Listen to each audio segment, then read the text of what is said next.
o cuando te están diciendo una historia que la vivió otra persona, pero ellos se la ponen como es, como que la vivieron ellos. Esto lo descubres con las repreguntas que haces. Ese es un método de criminología. Me salió la bruja, ¿ok? ¿Cuánto tiempo estuvo la bruja frente a ti? Como 20 minutos. Mentira. Te sale una bruja y tienes 3 segundos para desmayarte del susto o para salir corriendo. Es mentira. Entonces, a estas personas no les reclamo ni les reprocho nada. Las dejo que hablen y las voy aterrizando.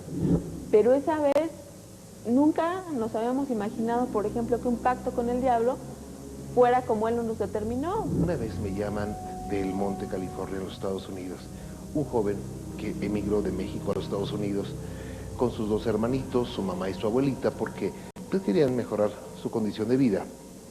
Y él, siendo el hijo mayor, quería hacer algo por su familia para cambiar pues su situación. Y le vino a la mente, ¿por qué no le vendo el alma al diablo? Y le pido dinero y le pido poder. Yo me imaginaba un pacto con el diablo,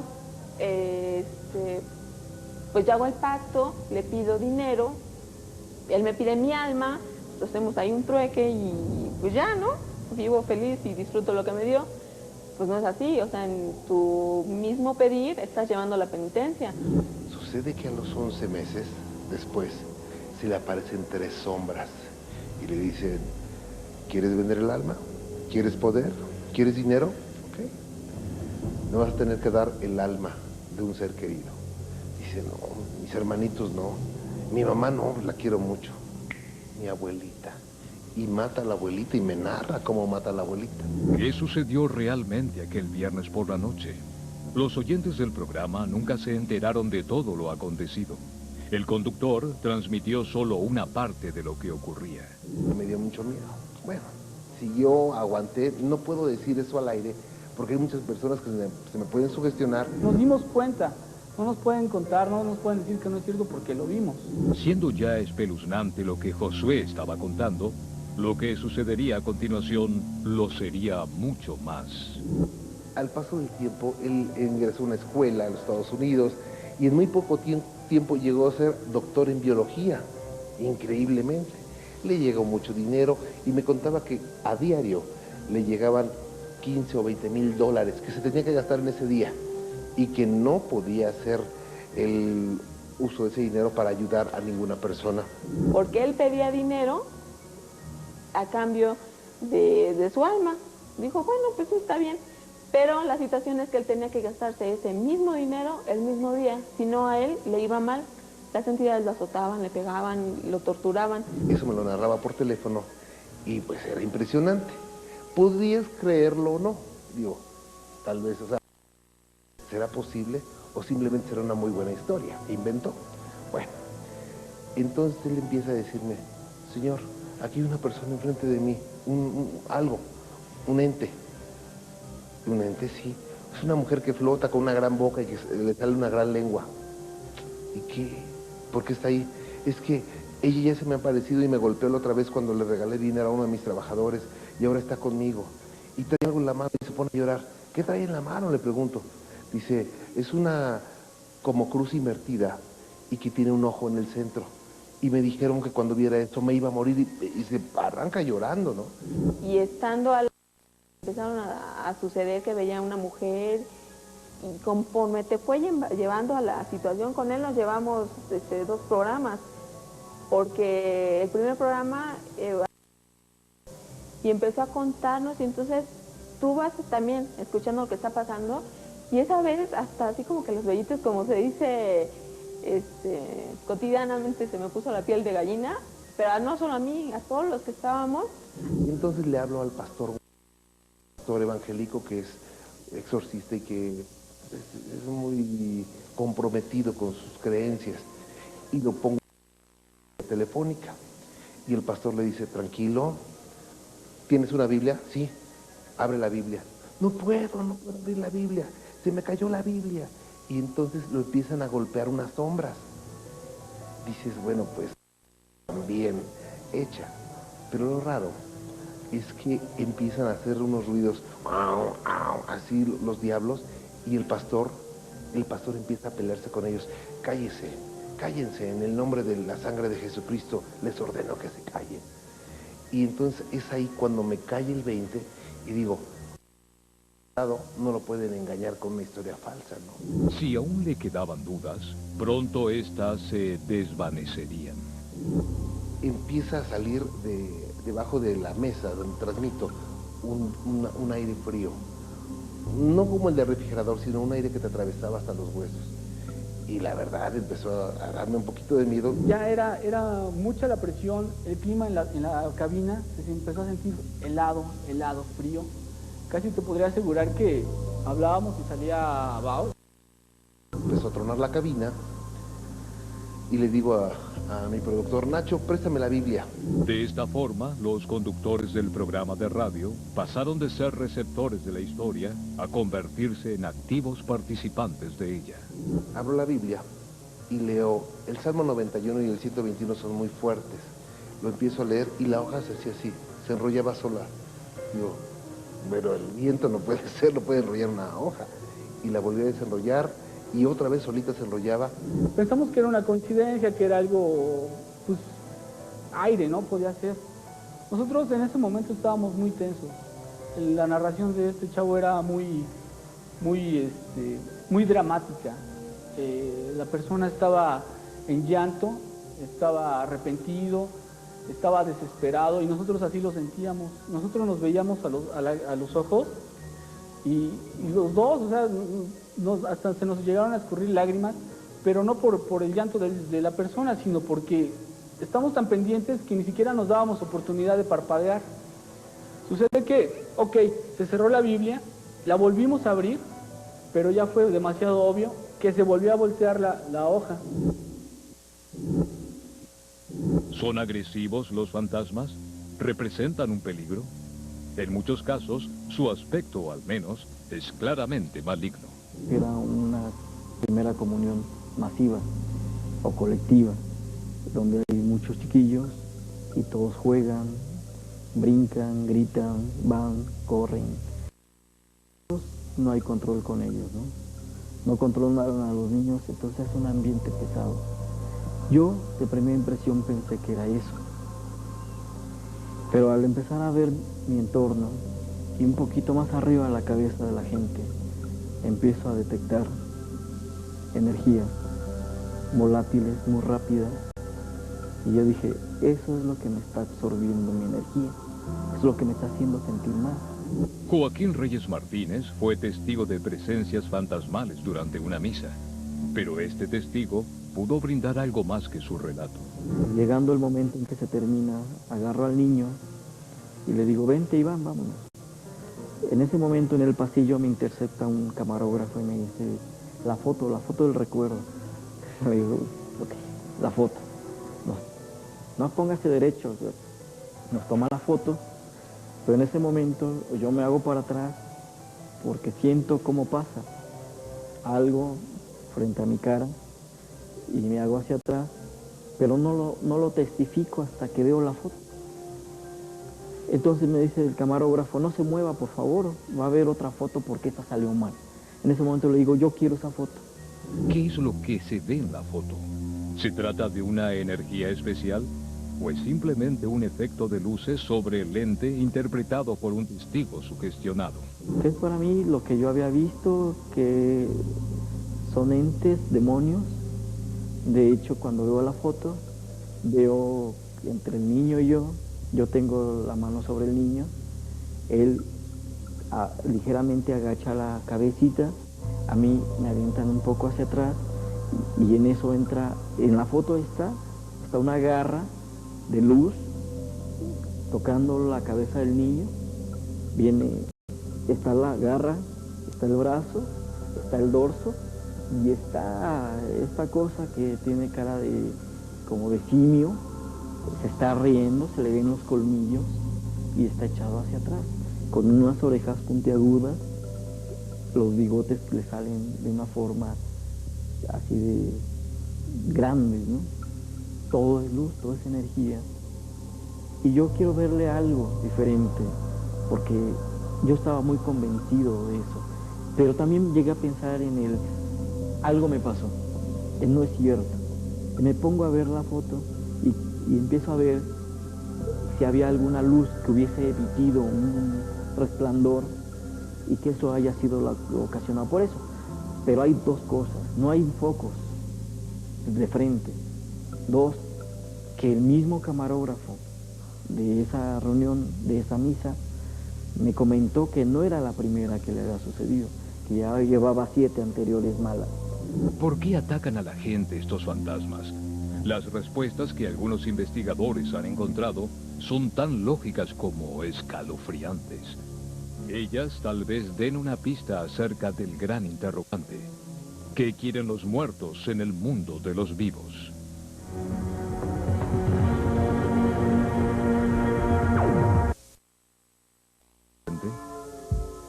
Las campanadas suenan una y otra vez en la iglesia de Santa Felicitas. El badajo golpea contra el vaso de bronce y su vibración viaja por los aires para llegar en forma de helado susurro a los oídos de los espantados testigos. El martillo golpea una y otra vez, insiste, como si tratara de decir algo que nadie llega a comprender, y por ello insiste. Las campanas suenan, pero nadie las hace sonar. Se refaccionó la iglesia, se reciclaron los ángeles que están ubicados en el frente, sonaron las campanas sin haber un campanero o alguien en el campanero que las estuviera tocando, y bueno, se le atribuye al fantasma de Felicitas. La tragedia y la injusticia a veces no se olvidan. Los relatos del sufrimiento deben ser contados una y otra vez. Persisten a través del tiempo. Sus víctimas no logran descansar. La iglesia de Santa Felicitas lleva en sus raíces una historia de pasión y parece haberse nutrido. Un hecho histórico, más allá del fantasma, es el de Felicitas Guerrero de Álzaga, que se cuenta en Barracas, frente a la iglesia de Santa Felicitas, en la calle Isabel la Católica y Pinzón. En ese lugar estaba la casa de la familia Guerrero, en la Plaza Colombia, lo que hoy es la Plaza Colombia. La casa se tiró abajo y ahí se hizo la plaza, y en los fondos se construyó la iglesia en 1879. Cuando Martín de Álzaga murió, sabía que dejaba una herencia fastuosa, compuesta por propiedades de inmenso valor. Lo que no sabía era que el bien más codiciado no sería ninguno de sus terrenos, sino la joven Felicitas Guerrero, su viuda. La bella muchacha, joven y rica, se convirtió pronto en blanco de las miradas de los hacendados más importantes de la ciudad. Respetuoso y galante, Enrique Ocampo se acercó hasta la mansión de los Álzaga. Llevaba semanas cortejando a Felicitas y pretendía de una vez definir su situación. Felicitas recibió con desagrado la noticia de la inesperada visita. Su corazón se había inclinado ya por el estanciero Samuel Sáenz Valiente, con quien se acababa de comprometer. ¿Cómo era posible que él, el señor Enrique Ocampo, hubiera sido rechazado? Tal vez por ello decidió esperarla todo lo necesario hasta que Felicitas no tuviera ya excusas para negarse y se viera obligada a recibirlo. Tal vez por ello, un revólver cargado de malas intenciones acompañaba a Ocampo descansando en el interior de su chaqueta. Rendida ante el obcecado pretendiente, Felicitas se reunió con él. El protocolo reguló el inicio de la charla. Pero la herida que Ocampo llevaba en su orgullo pronto comenzó a doler, y pasó de los tratos galantes y corteses a expresar su molestia y su sensación de haber sido injuriado. Felicitas comprendió que estaba ante un hombre perturbado y peligroso. Ocampo perdió pronto toda urbanidad y soltó su furia. La discusión se puso violenta. Felicitas había rechazado el fuego de la pasión de Ocampo. No pudo rechazar el fuego de su pistola.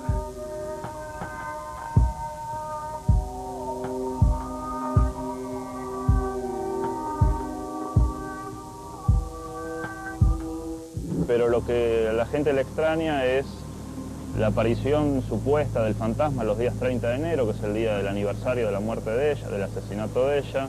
El alma de Felicitas ronda aún por los terrenos de lo que fuera su casa. Merodea todavía reviviendo el trauma de su muerte. Cuando una persona muere violentamente porque la asesinan en un accidente, no hablamos de un suicidio, hablamos de algo que está fuera de su alcance, como es un accidente o un suicidio. Esas personas entran en un estado de aturdimiento y depende la evolución que tengan, es el tiempo que se van a tardar en darse cuenta, y normalmente se quedan en el lugar en donde ocurrió y entran en algo que se conoce como una dimensión molecular. Y están repitiendo la escena del accidente constantemente, diario. Entonces tienen un sufrimiento tremendo. Para darse cuenta, de acuerdo a su nivel de evolución, y ya pueden liberarse de eso y trascender finalmente. ¿Tratan los fantasmas de resolver asuntos pendientes después de morir? Cuando la muerte es violenta y abrupta, los espíritus parecen quedar atrapados y no tener tiempo de prepararse para emprender el viaje al más allá. Se piensa que las personas que fallecen, o muy jóvenes, o ya mayores, de una forma inesperada o accidentada, que dejan cosas pendientes, se les lleva a familiares o amigos, sobre todo que tengan la percepción de poder comunicarse con ellos. Se les aparecen en sueños, o en sonido, o en imagen, pero vamos a tener en cuenta que ellos no tienen la intención de espantar, pero como nosotros no estamos preparados para ello, pues al ver algo así, pues te impresiona. A veces, los fantasmas se quedan en el mundo de los vivos para testimoniar la injusticia.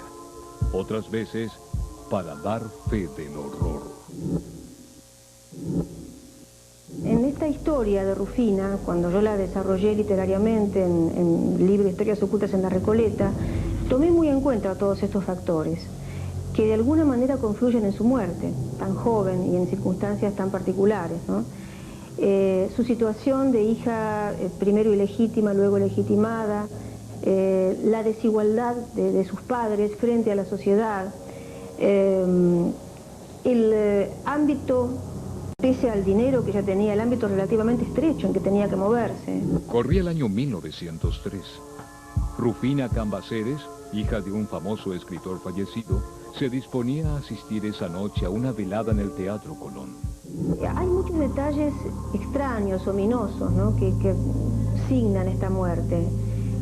Una chica joven, soltera, probablemente sin compromiso aún, porque no aparece al menos anunciado en sociedad en ningún momento un posible compromiso de ella. Bueno, una señorita expectable, casadera, que se está vistiendo para ir a una velada de gala en el Teatro de la Ópera el mismo día de su cumpleaños, y que se prueba frente al espejo una joya que su madre le acaba de regalar para ese cumpleaños. En ese momento es cuando Rufina tiene un síncope. Cuando su madre entró a su alcoba, la creyó muerta. El síncope es fulminante, la creen muerta, pero aparentemente no es así. Rufina fue enterrada en el cementerio de la Recoleta, según acostumbraban las familias más adineradas de Buenos Aires. Sin embargo, algunas horas después, Rufina despertó. Estaba dentro del cajón, ya cerrado, y dentro de la bóveda familiar. Y por testimonios posteriores, pareciera ser que Rufina intentó, una vez en la bóveda, salir del cajón, se despertó, trató de salir. Hay diversas versiones. Unos dicen que simplemente el ataúd estaba desplazado y que había arañazos y huellas de intentar liberarse. Otros ya llegan a decir que Rufina llegó a salir hasta de la bóveda y que estaba asida a los barrotes de la reja del cementerio, lo cual parece bastante improbable. Pero sí, el hecho que efectivamente parece haber ocurrido es que Rufina fue enterrada prematuramente como un personaje de Poe. Los gritos y los esfuerzos de Rufina por salir fueron vanos. Nadie la escuchaba y la tapa del cajón estaba bien cerrada. Tuvieron que pasar varios días para que un cuidador del cementerio notara que el cajón no estaba en su lugar. El fenómeno de la catalepsia, que en ese momento parece haber sido bastante común, un especialista al que se consultó, neurólogo y psiquiatra, señalaba que estos fenómenos tienen mucho que ver con situaciones psicológicas, mucho más que con situaciones físicas. Y en el caso de Rufina yo traté de entenderlo, sin tomarlo como causa determinante, pero de entenderlo, de comprender a través de su situación familiar. Rufina Cambaceres despertó de su sueño cataléptico tan solo para comprobar con espanto que había sido enterrada viva. La desesperación, el horror, la locura. Hasta el día de hoy, los testigos aseguran que por las noches aún grita tratando de escapar del cementerio. Pero a veces no se trata solo de dar testimonio. En algunos casos, los tienen tareas concretas que realizar. Dos ladrones cometen su robo y uno de ellos lo arroja a las vías del metro para no darle su parte. Entonces, ya se traslada una semana, 2 semanas después, en la misma estación, el conductor de un convoy tenía una novia y este hombre lleva a la novia al lugar donde había fallecido ese hombre. Sí se ve que era un ladrón. Entonces, la novia dice mal, ¿sabes qué? Mejor no vamos al cine, mejor me voy a la casa, me siento muy mal. En la noche se le manifiesta y le dice, ¿sabes qué? Yo soy fulano de tal. Yo soy quien falleció en ese lugar. Y además, necesito que tú vengues mi muerte. Si tú lo haces, te voy a dar parte del botín. Yo sé dónde está enterrado el botín. En otros casos, los espíritus no están dispuestos a alejarse hasta no haber ayudado a sus deudos. Una persona se queda viuda y el seguro no se lo querían pagar, el seguro de muerte del esposo. Entonces el esposo se le mete en un sueño y dice, es que los papeles los tengo escondidos abajo de tal lugar, y se los dio. O sea, dices, ¿cómo es posible? O sea, la señora nunca sabía dónde estaban los papeles, pero se lo comunicaron. Sí se llegan a quedar por el mismo amor a la familia. No quieren irse, quieren seguirlos protegiendo. De hecho, muchos de ellos no están conscientes de que ya no tienen un cuerpo físico. Entonces están junto a su familia, finalmente terminan enterándose porque ellos pueden verlos, pueden oírlos, pero ellos no lo ven a él, ni lo oyen. Un viento helado recorre la noche. Las desérticas calles son sacudidas por un grito lastimero y desgarrador. Se trata de La Llorona, una leyenda mexicana que se reedita con cada aparición. Miles de testigos la han escuchado en toda ciudad o pueblo de México. Yo creo que dentro de las tradiciones de los pueblos hay una parte mítica, una parte mística y una parte histórica. Dentro de la parte histórica de La Llorona se habla tal vez de Marina, que fue la que entregó a su pueblo y de alguna manera llora por los hijos, que son su pueblo mismo. La parte mítica es la leyenda de que sale gritando, ¡ay, mis hijos! Y la parte mística, bueno, yo creo que es lo que hablábamos hace un momento, se quedó con esa carga emotiva. Ahora, si es realidad o es mito, yo creo que dentro de todo esto siempre hay una realidad. Si nosotros vemos algo es que existe, sentimos algo es que existe, y hay mucha gente que da testimonio de que la ha visto y de que la ha escuchado. Nadie sabe a ciencia cierta cuáles son los hijos que lloran. Para algunos se trata de su pueblo devastado por Hernán Cortés, y su grito de dolor se convirtió luego en una expresión para amenazar a los colonizadores. Para otros, es una historia más reciente. Me han hablado desde el norte del país, del sur, de todos lados, de diferentes apariciones de La Llorona. Hemos hecho algunas investigaciones, hemos llegado a escuchar gritos, pero no es el clásico de, ¡ay, mis hijos! No, es un grito lastimero, un grito, ¡ah! Así como que alguien está sufriendo mucho. Se dice que La Llorona, cuando se manifiesta, cuando se oye el grito cerca, ella está lejos, y al lejos, ella está cerca. Ella siempre va a estar relacionada con agua, o donde hubo agua, un lago, un río, no sé. Y bueno, pues, la que más encaja en todos los lugares, que una mujer fue engañada por su esposo, y que en venganza mató, ahogó a sus niños, y que ella fue castigada para que su alma estuviera penando los tiempos. Lo cierto es que su llanto continúa derramándose por las calles. Algunos espíritus parecen estar condenados eternamente a penar en la tierra. Otros solo se quedan el tiempo suficiente para concluir algún asunto.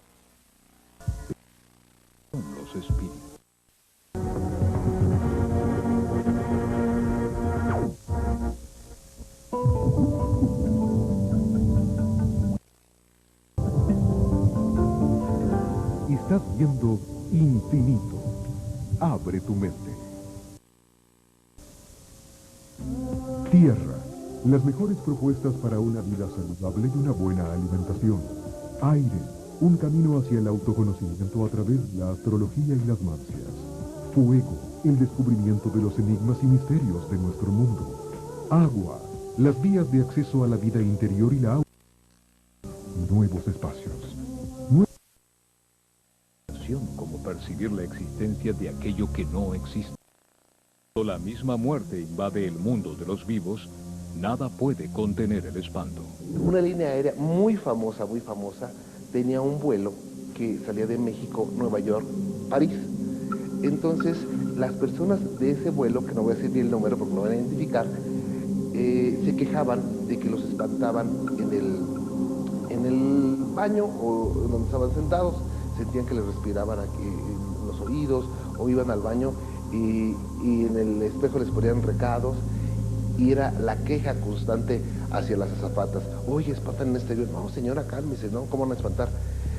Sucede que pasaron semanas y las quejas fueron más y más y más, hasta que la compañía dijo, seguramente alguien nos está boicoteando y ha de ser una compañía aérea competidora.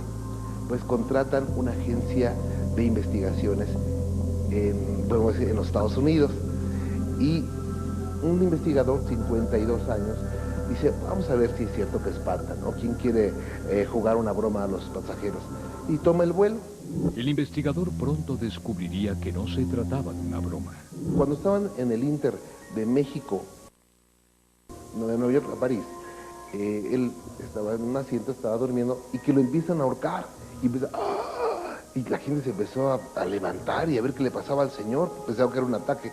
Llegaron las azafatas. ¡Ay, qué pasó! No.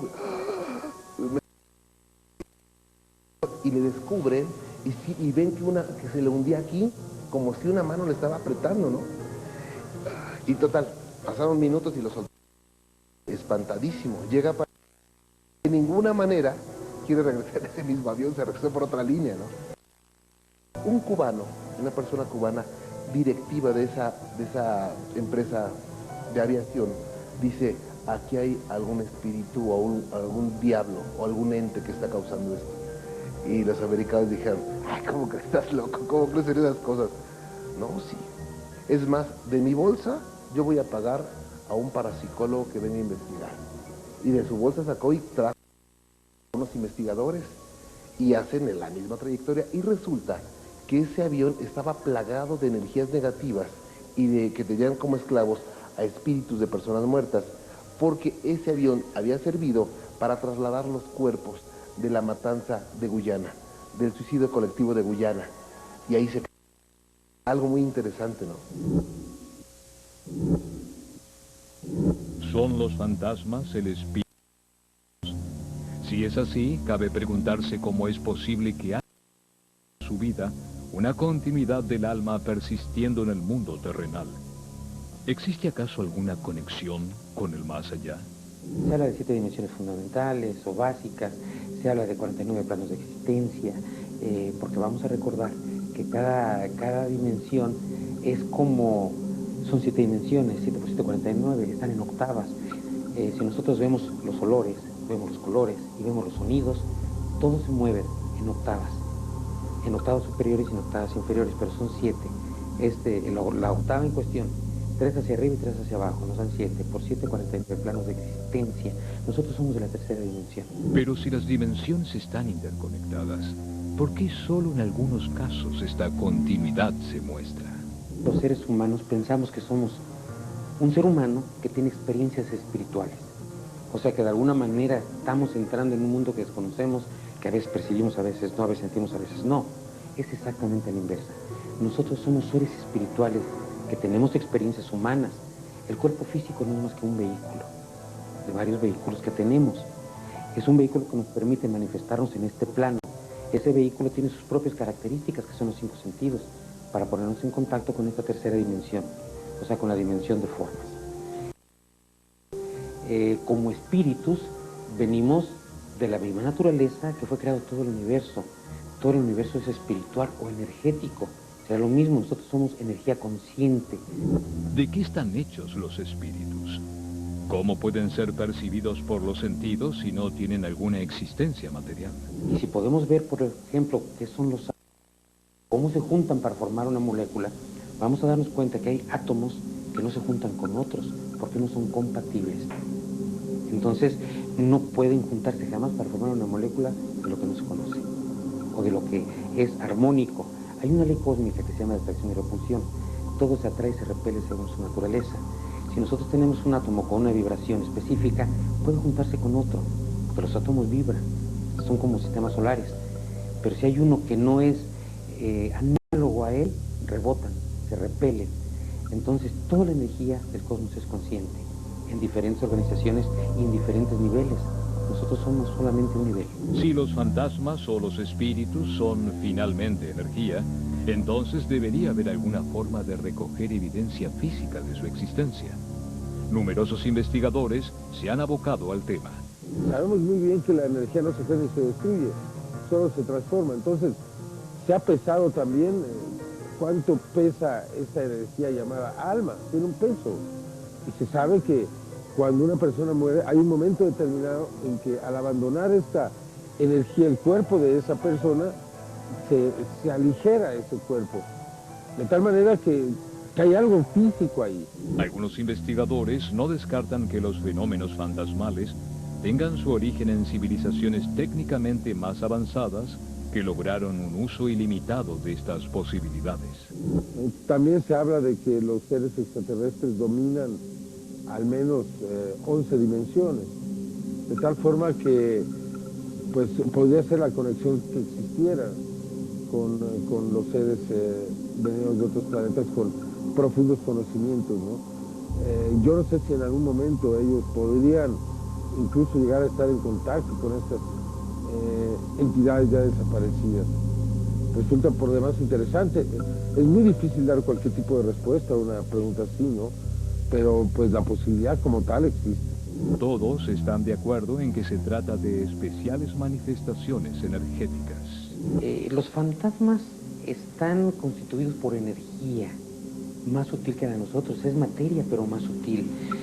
Hay fantasmas que llegan a dejar rastros de ectoplasma en las paredes, en los muebles. Es una especie de gelatina, es un líquido viscoso, espeso. Sí, en las sesiones espíritas, cuando hay mediums que tienen esta facultad de soltar esa energía para que el espíritu que llamaron, el ser que llamaron pueda manifestarse, lo toma. Y sí, son materiales, pero muy sutiles. Dependiendo de la energía que se les brinde, que se les proporcione, es, vamos a decir, la fuerza con que se van a ver. Si es muy poca, se ven apenas, como si fuera un humo muy ligero, hasta llegarse a ver casi físicos. Depende del medio, depende de las circunstancias, depende de la luz también. Definitivamente los fantasmas son una energía. Es una energía que considero yo que en cierto momento se llega a acumular y se manifiesta.